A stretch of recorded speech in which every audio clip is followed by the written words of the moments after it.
Dawn of Dragons, Season 3, Episode 5, To Absent Friends. The dining hall was surprisingly quiet that evening. The members of the Order sat on their oaken benches, largely in silence, the pasty thin broth of their meal a reminder of the siege. This taste would likely never change for as long as they were trapped inside the halls of the great tower. For some, they felt it could be their last altogether, the wear of battle driving spirits downward. One squire sits with his company, staring at the last bite of the provided food, balanced in his spoon, carved from a single golden horn. Well, MORREN, I hope you have a good evening. Yes, you as well, Benedict. Rest well. Hey, Benedict? You fought well today, kid. Bryce smiled. The blue crown and sword on his black tunic was darkened in spots, as was his attitude prior at the table. But now, at least for a moment, the brooding corporal relaxed the tension in his face and eyes. Ridley, the dwarf, looked up as well at Bryce. Seeing him smile caused a big grin on her face. Real well. Ha-ha, you were great. See you in the morning, and we'll send more of them back to the shadows from where they came. That sounds good, Ridley. And thank you, Bryce. Benedict made his way out and into the quiet hall of the tower. The tower was separated into sections, much like the cross-section of an orange. Each of the 6 smaller towers flanked the central tower, while adjacent to each other, and were in their own right very impressive. The central tower may be a staggering 1,200 feet high, but the side towers were still 400 feet on their own, if you were to guess, at them being about a third of the height from a distance. And he looked to his right. The curving high walls were covered and faded in worn tapestry. The once vibrant colors over time had faded to their pale pastel counterparts in the stale air that reverberated down the halls. He imagined the pale periwinkle was once a strong blue, as seen on the newer tunics of the soldiers stationed here, and the mint green a bold turquoise, or even deep jade. Whoa. This is the War of the Stone, where it all began. He stopped in front of a tapestry depicting a battle around a huge towering monolith, shaped eerily like an anvil. Though solid black, there were numerous colored threads woven inside to show multiple colors shimmering on the surface. It was impossible to tell how large it was, but in the embroidery it certainly felt like a small mountain. The foreground was filled with banners he didn't recognize. Axes, wolves, trees, elk, hammers, were all in battle against the standards of a raven or maybe an eagle. He wasn't sure. Erebus hadn't shared much of this time period in history, just the legends, which honestly were probably more fun and entertaining to a 10-year-old. He was aware this existed since the War of the Stone. This tower was built in the years following it. That was over 1,500 years ago. These banners came from the time even before that. An opening in the long wall became visible as the hall curved gently towards it, revealing the central sanctuary. He smiled, thinking back on the events a few hours ago. The sanctuary was filled with white tunics of the knights and the black tunics of the soldiers, the blue crown and sword rippling across every chest like gentle waves as they sat watching the procession. Benedict knelt, head bowed, at the front of the room, with 5 others dressed in only a simple white robe. They didn't waver, steadily balanced and calm before the large crowd, a crowd that had seen this ceremony and been a part of it themselves at some point.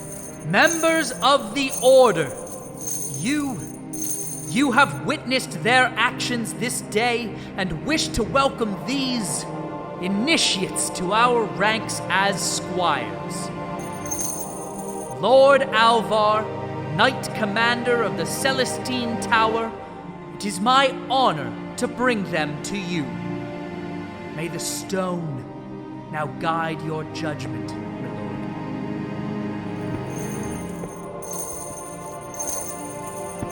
my Lord lord. ALVAR stepped forward. His wiry beard seemed more full and strength seemed to return to his gray eyes.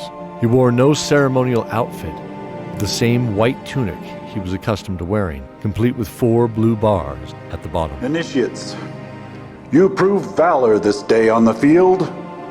When in battle, only your heart will know if your intentions were honorable. In our attendance, there are guiding words. Words we use to guide our tongues as well as our sword. Our actions are still our own, but now they will carry with them the collective will of the knighthood. In all your days, give not into anger or seek revenge. Always show kindness and generosity. Forgive. Forgive the unforgivable. Keep your word in all things, and always, always defend those who can't defend themselves. He stepped forward and drew his longsword, the brass pommel and crossguard polished to a high sheen. The well-used blade had been carefully ground to remove the deeper nicks and blemishes, but many remained to tell their story, a story many watching knew from their own sparring with the old veteran. Benedict took a last look in the wide room. He could still smell the rich incense and sage from the braziers and feel the cheers as they welcomed him to their ranks. Keldor and Elaviv had proudly embraced him following the ceremony, and his unit's commander, MORREN, with Bryce and Ridley, led the rest of their group in a rousing huzzah. This was what he always dreamed of. He came to the stairway that ascended to the next floor above, leading to the barracks. The barracks were placed in each tower, though only 2 of them were currently being used at this time. The stone steps were kept clean, as the cavalry could wear their smooth sabatons that could act more like skis on these stairs with one wrong step. He climbed the 20 feet to the next level. The hall branched to several rooms, each containing 20 cots, covered in tufts of straw bedding, and topped with a tanned, large animal fur, surprisingly comfortable, and a step up from the hard ground of the road or the turn in the wagon. He sat on the edge of the bed for a moment before pulling his boots off. There's only one thing missing from today. Night Lord, please watch over my friends tonight. Although we are separated, I feel we are all still together. May the maiden guide those in the tower seeking its secrets that may help us. And please help brave Scottmere in organizing the volunteer militia tomorrow. I know I shouldn't doubt him. Help him to see that too. He couldn't help but smile, thinking of his awkward but caring friend.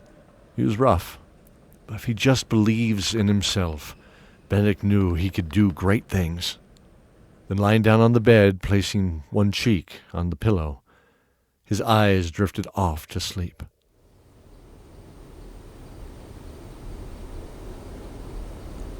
Dawn came too soon for most, especially those in the 5th Infantry. Captain MORREN looked at her company once they reached their point at the front of the line behind a long row of entrenched pikemen. The long black tunics donned the majority of her soldiers. Elves, humans, dwarves, and even an orc or 2 had served by her side. Northern Darkovnia, Bells, and parts of the southern Trull represented in her ranks. Blue crown and sword emblems across the chest of all, including the 4 veteran knights who wore white tunics, like herself. But she was captain, or how she liked to think of it, they allowed her to be captain. They let her wear the twin blue stripes on the white field. It was her honor to lead them. They were down a few soldiers from the prior day. One was the Corporal Malleus. She knew was recovering from a serious head wound. The elf was struck next to her by a great club, the wicked knot digging deep before, sending him reeling by the leering man in dark armor. Though she had dispatched him, the wound was grievous. Standing over his body to guard it, she looked around as the skirmish cooled. Hold on, Malleus. You hear me? There is no dying in the 5th. Come on, Malleus. Stick with me. Say it. No. Dying. Close enough. Benedict! Flag that cavalry returning for us. We need to get Malleus back to the camp. Benedict stood with his arms outstretched, waving enthusiastically to get their attention. They were returning from the front line back to the tower as the battlefield cleared for the day. What do you need, Squire? We need help with the wounded! Arsenio looked at her major, who nodded in agreement, before she quickly galloped over. He's over here! Hurry! Captain Morren, I'm here to... Oh no, Malleus! He's hurt bad, Arsenio. Bring him back to the clerics at the gate. Immediately. I'm afraid we may lose him if we wait for them to come to us. Yes, of course. I'll help you get him on your mount. Arsenio mounted her horse as Benedict and Morren lifted his limp body to drape over her lap. Holding him in the rein, she drove her heels into the ribs of Flight, her gray mare, setting them off in a gallop back to the tower, looming in the distance. That was yesterday, she thought. Morren hoped he was still faring all right. The infantry felt an impact yesterday, but their cavalry and archers had kept the majority of Pallas's large invasion back on that first day. Those that had made it past their lines only fell to the heavy stones flung by the trebuchet and more archers. They had been covering the left flank, but today was different. Lord ALVAR moved them closer to the center this time, as he anticipated they were just testing the defenses before. The long shadow of the tower stretched across the battlefield as dawn waned on. Well, here we go again. Archers! Knock! Knock! The tops of the distant hills moved slightly as masses of darkly clothed figures creeped like a slow dark tide across the earth, as if the night itself was wishing to return from an early banishment. As they drew within 200 yards, something unexpected happened. They paused. Why? Captain! Why are they holding? But Captain Morren was silent. The smell of the wet mud and snow carried across the battlefield, as did the oiled leather and steel. The wind was dulled to a gentle breeze in the early morning, and looking up, the overcast sky held nothing to fear from what she could see. A rider on a dark horse stepped forward from the growing crowd. She remembered what she was briefed on this morning about that dark uncle of Malleus. Where are you, boy? Do you not remember me? Do you not remember your beloved uncle? Come now. Don't hide. The black leather armor was emblazoned with a blue-green skull, smeared like a inverted teardrop. A symbol that hadn't been seen yet on the battlefield. Benedict was looking at him intensely. I don't like this guy. Malleus! Don't keep your uncle waiting. I know you're scared. Well, we all know that, don't we, Malleus? I really don't like this guy. Malleus! You coward! Face me now and you can keep your precious silver maples. Prove to this world you deserve them. Corporal Bryce! Permission to... No, stand your ground, companion. Corporal, I can... I said no. But Bryce wasn't entirely sure. He didn't want to be held responsible for the private's death, but this seemed a straight-up match, and frankly Benedict had proven to be a formidable warrior one-on-one. Morren's jaw trembled with rage. A pause listed across the ground like a tumbleweed momentarily. I really hate that guy. Corporal Bryce! Yes, Captain. Is there someone you recommend to answer this gentleman's demands? He looked at Benedict. The young man appeared to be, for the most part, successful in holding back his anger. Bryce couldn't help but smile at that a bit. He knew what that meant. Benedict Shieldheart. Thank you. Benedict strode from the line, drawing his great sword as he passed the line of bewildered pikemen. He looked at Morren as he passed, her lip curled in a proud smile. Bless you, Benedict. LOUKAS, your demand on this battlefield to meet with Malleus cannot be met. But this man will gladly stand in for him. Where is my rat chicken of a nephew? All that matters is he is not here. And as is our custom, a demand on a member is a demand on the Order itself, and must be fulfilled. We must honor it to be met. This infuriated Lucas, who swung off the horse. The green daggers of face paint around his eyes downward curled at the points across the cheek from his wicked sneering. Drawing an ebony longsword in his hand, the dark-oiled Damascus rippled in the dawn light. It is no matter. This whelp shall lie slain in the mud regardless, to become a feast of worms for my dark lord. You, Benedict, you only prolong the inevitable. And Malleus will still die! Lucas dove at Benedict, lashing out with a quick arc to the midsection, that he dodged by jumping back slightly on his heels. He answered with a high strike downward to be met by Lucas's parry. Weak! I could fight you all day! As they circled each other, Benedict calmly drifted his focus to the crowd behind them. He felt confident this wouldn't place him at a disadvantage. This was a learned behavior from his days pulling Zoran or another friend off the sticky bar-soaked floors during a tavern brawl. Always someone waiting to drive a tankard into your skull if you weren't looking. He took note of two individuals who stood out against the dark horde. They wore no helm, and their polished leather scale armor was a midnight blue, rimmed in gold.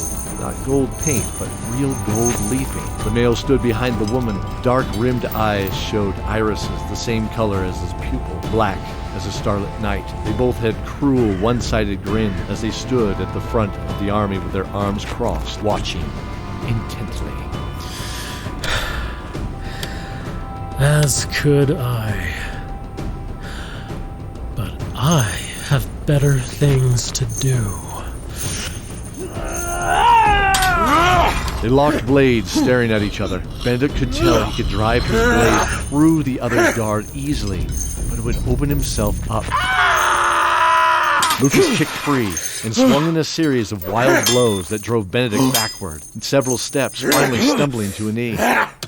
Bringing his sword up into a high guard, Lucas drove a single chop to the shoulder. Benedict grabbed the blade in one gauntleted hand, holding it in place at the top of the shoulder where it passed through the black muslin tunic he now wore and entered his armor between the pauldrons and the breastplate itself. Standing up, he swiftly kicked the side of his knee and, grabbing the crossguard, drove the blade with two hands back into his opponent's face. Twice. Lucas loosened his grip enough to allow Benedict to disarm him as he stumbled backwards from the blows. He thought briefly about dispatching him. He saw the looks on the knights' faces. Largely smiles. They knew he had won this battle honorably. MORREN nodded, smiling, and Benedict remembered the guidance of the knight commander. Forgive. Forgive the unforgivable. Looking over his shoulder back at the horde behind him, the dark-haired woman stared at him with her cruel smile, her blue scarf around her head gently tossing on the breeze. She leaned back to the man behind her, whispering something. She turned back to Benedict, locking eyes with him, and nodded. They both expected the death of Lucas, their own soldier. This disgusted Benedict. Get out of here and slither back to the rock from which you came. Tossing the black sword to the side, Benedict began to walk back to the ranks. Don't you turn away from me! Drawing a curved blackened dagger from the cracked leather scabbard at his waist, Lucas dove at the exposed back of Benedict. He drew it back to strike, the tip of which dripping with the dark ichor of an unknown poison, his eyes wide in maddening anger.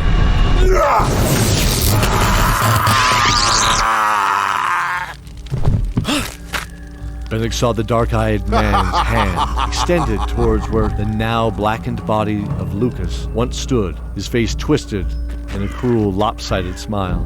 The woman was nodding, though she was no longer smiling. No one in my army stabs backs like a thief in an alley. Let that be a lesson to you all, or face the same fate.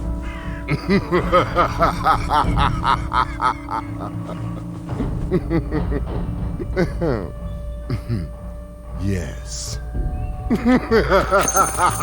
Leaving the still body of Lucas on the mud and snow-caked ground, they turned on their heels, walking back into the crowd as the war horn sounded.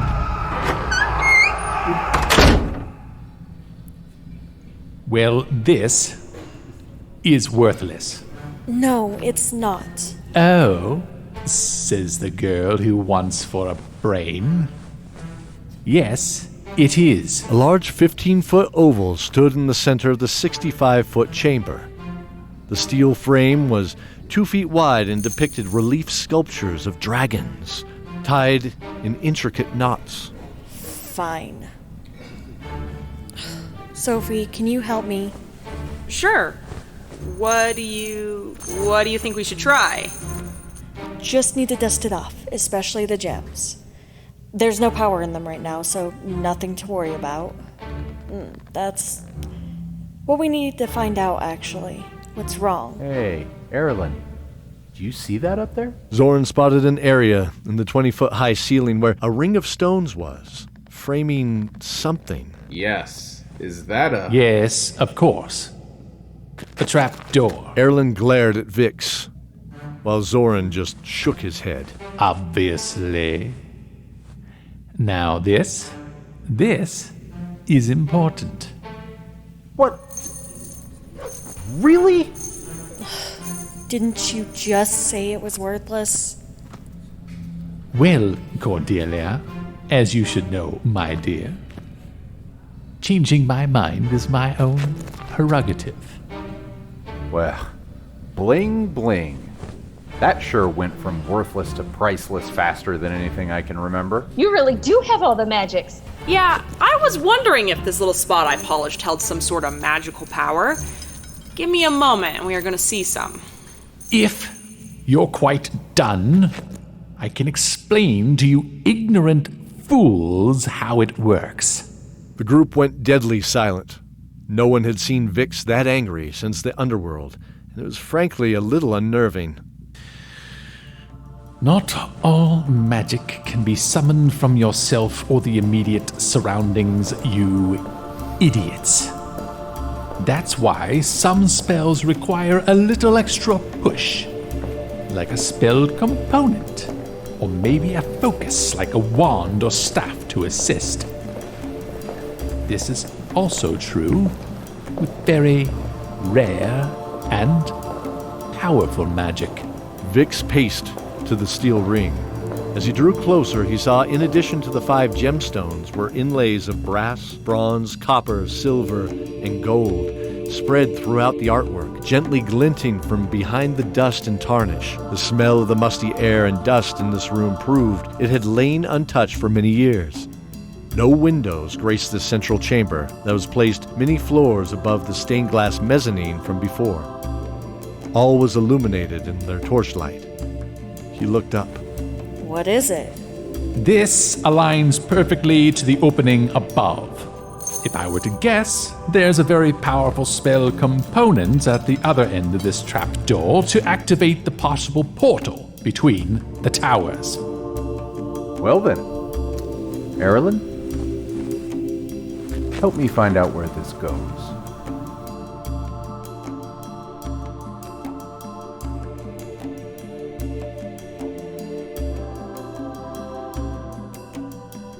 Arsinia is played by Sunny Alyssa Wolf. Benedict Shieldheart, played by Brian Dowling. Bryce is played by Harlan Guthrie. Caleb is played by Ned Donovan. Azure is played by Heath Martin. COBALT is played by Ellie Gossage. Cordelia Shieldheart is played by Joleen Fresquez. Lord ALVAR is played by Mike Kienker. LOUKAS is played by Scott Blankfield. Malleus is played by Patrick Mendelson. MORREN is played by Shannon Roby. RIDLEY is played by Briar Zachary. Sophie is played by Sarah Jenkins. Vix the Chaotic, played by Daniel Nichols from the Happy Go Lucky podcast. Zoran, played by Cody Miller. ERALIN, voiced by Jordan Thompson. LORVANA Birdsong is voiced by Cara Danvers. And I'm Mike Atchley, your narrator and the voice of Keldor. Thanks to our patrons, Haley Munoz, Daniel Nichols, Joleen Fresquez, Brian Dowling, Colin Holmes, Tony Fomar, and Corey Pfautsch. You too can support the show by joining our Patreon. And we've actually opened up more slots to where you can play in the game itself. Currently, we're running a campaign that runs shortly before the events of Season 1. Will they actually run into characters that they know from the show? Or how will they affect future events yet to happen? Stay tuned as we explore the Celestine Tower's ancient secrets and defend her from the forces of evil outside. Until then, remember the oath.